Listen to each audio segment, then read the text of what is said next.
And it's sometimes extremely difficult, as I found out when I tried to explain this to my daughters on the back of what Bitcoin or blockchain was. In 15 minutes, we had all gone in twists and turns, once we started explaining the technology behind it. I'll try and do a little bit of justice to it. A blockchain principally is a distributed ledger. Okay? Instead of having one version of truth, you have the same version of the truth which is distributed across so that people can independently verify that truth. Okay? So it's having multiple copies of the ledger. Okay? It is a database. It is also a network computer. And the key thing is it's highly replicated, as I said. The data which is actually stored on the network cannot be tampered with. That's a promise.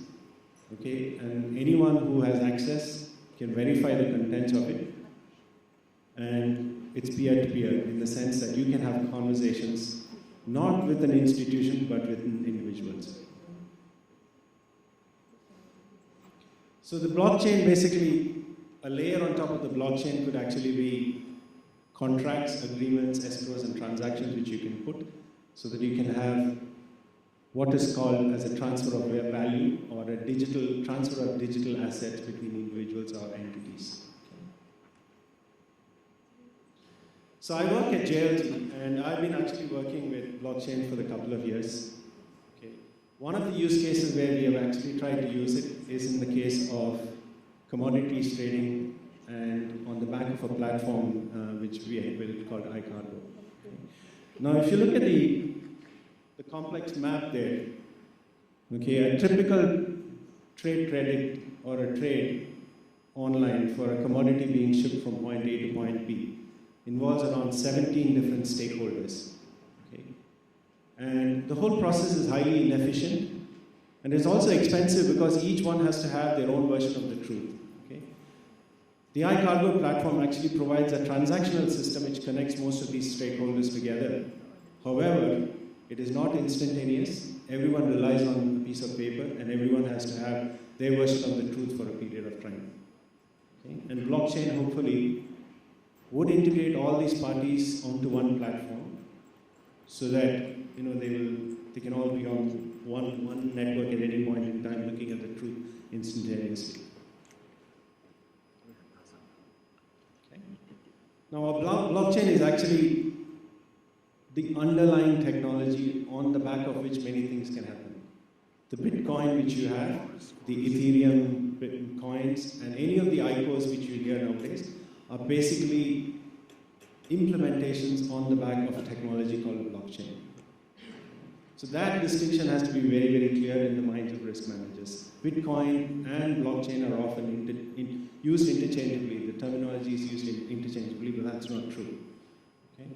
And as you can see, it's become a field for many vendors. Many of them actually operate at an infrastructure level. Okay, many of them actually provide utilities and tools for corporations to actually work on and put or build a platform for blockchain. Okay. So in the insurance industry, many players, especially players from China like Ping An, have already come to the fore, trying to disrupt the market, and they're working on blockchains. There's a consortium called B3I in Europe, where a team of insurers have actually come together and they've put a blockchain. What was a proof of concept in 15 is probably almost close to reality, where they're actually trying to implement a blockchain which will work. Similarly, I think lots of efforts are going on in the supply chain, energies and utilities, and human resource space. The Indian Stock Exchange recently actually launched a proof of concept for KYC to identify individuals, which in a large country like India would be significant if they are able to roll this out mainstream. So there are plenty of adoptions and plenty of initiatives which are actually going on. Okay.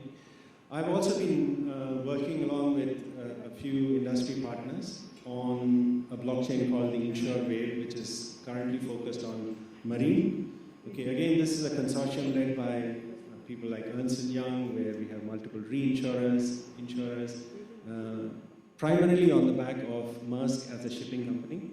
which actually pioneered this. Okay, so all we're trying to do is to get a much better understanding of how this operates in the real world and how we could potentially be plugged in as part of the ecosystem. Okay. Now, the reason I'm articulating all this is fundamentally, as risk managers, I think we need to be looking at both the opportunities as well as the costs of a potential implementation of a blockchain. Now, when the panelists were discussing, it was evident for us that there are three emerging risks among the so many. First of them, obviously, is cybersecurity. The second one is technology disruption. And the third, naturally, gravitates towards the people who are at the fulcrum of all these things. Okay?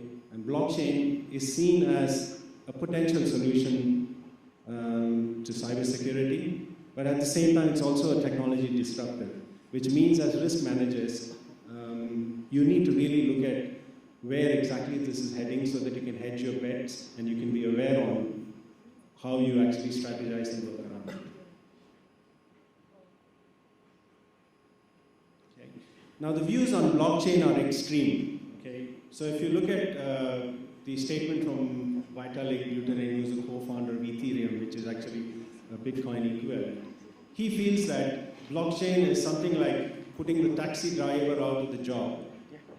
Rather than putting the taxi driver out of the job, you actually put Uber out of the job, wherein you empower the taxi driver to actually operate with the customer directly. So that's extreme optimism.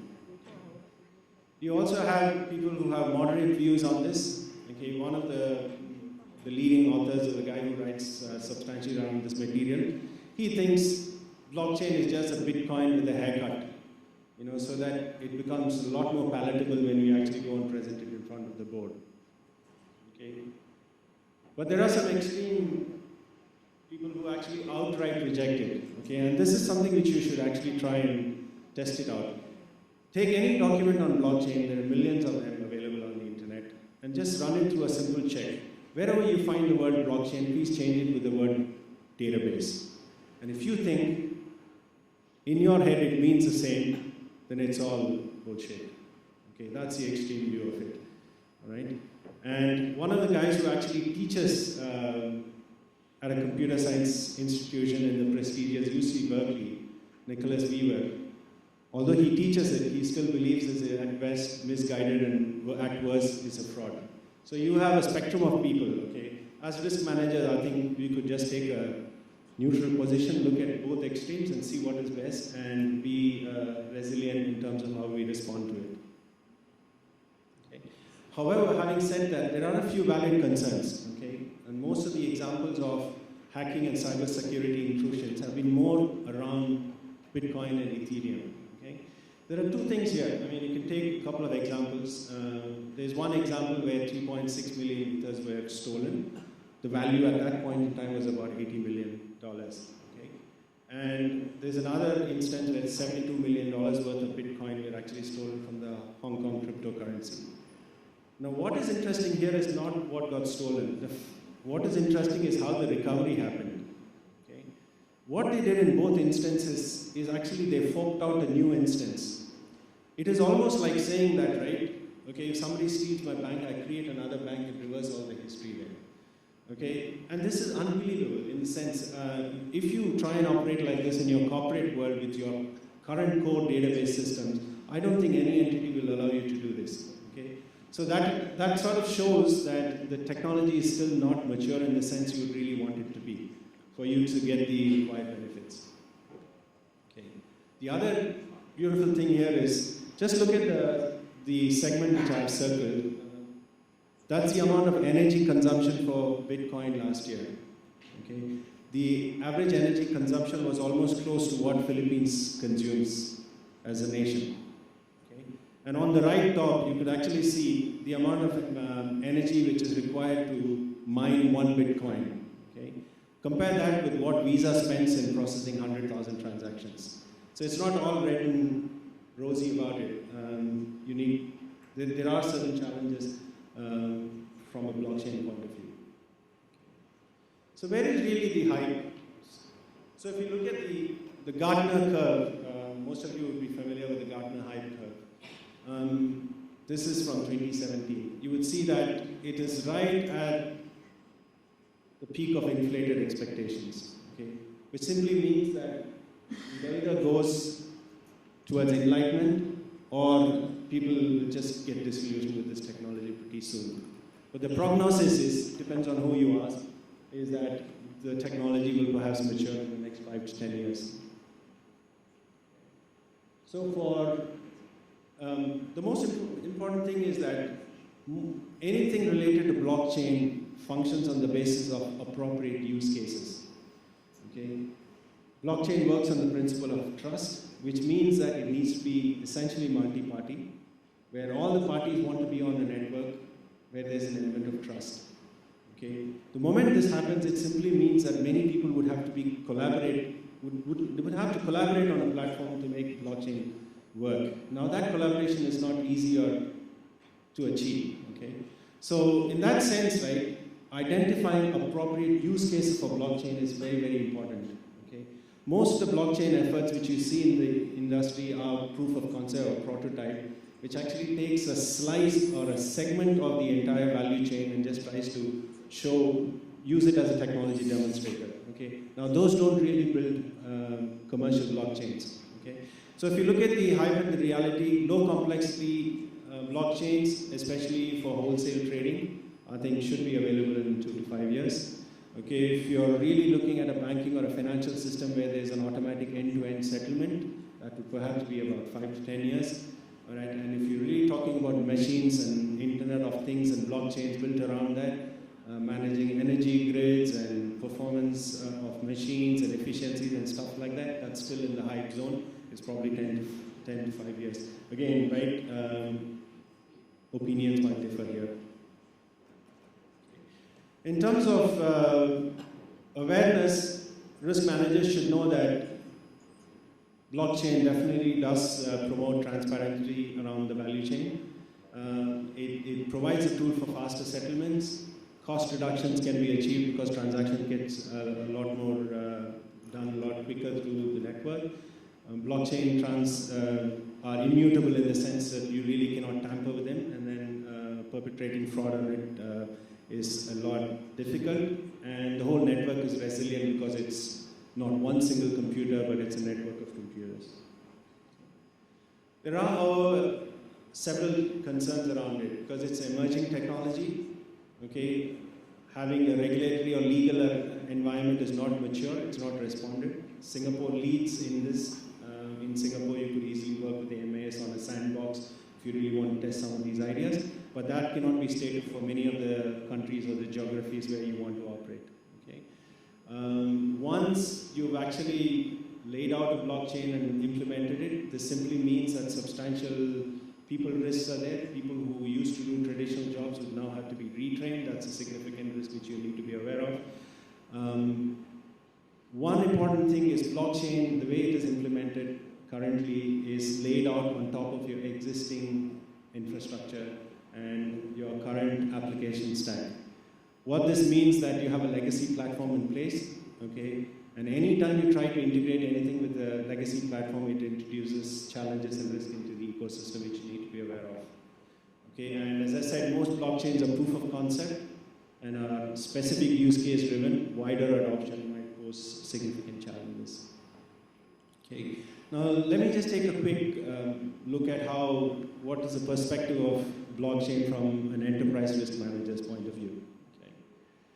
Most of you are risk practitioners would be familiar with this ERM framework. It's an ISO framework which actually tells you how to actually mitigate, manage, and measure, mitigate, and manage risk.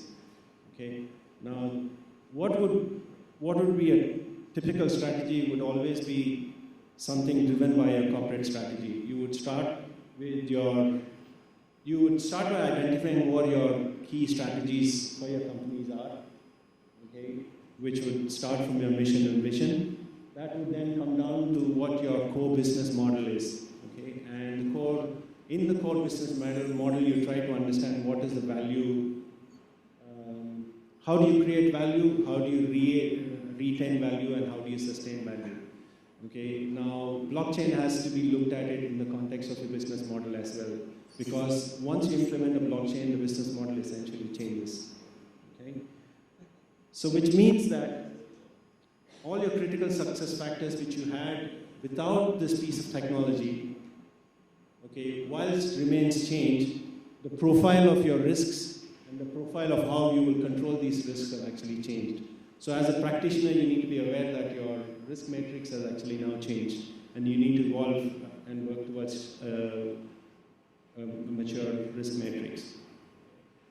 Now, if you look at a typical operational risk universe, you would have all these dimensions to it, with IT and people being picked as the key ones today in the conversation earlier. Now, if you look at it from a strategic point of view, some of the questions you need to ask: if I implement a blockchain, am I the leader or the follower? Okay, do I want to be the first one to actually implement and take the risks with others following? So there's a strategic risk in terms of how you look at your entire business in totality. Okay, there is a platform and a partner risk in terms of who you actually work with to put your blockchain in place. Okay. The critical piece of thing here is once you implement a blockchain, the transfer of value or digital assets move very, very quickly when compared to the current way of doing things.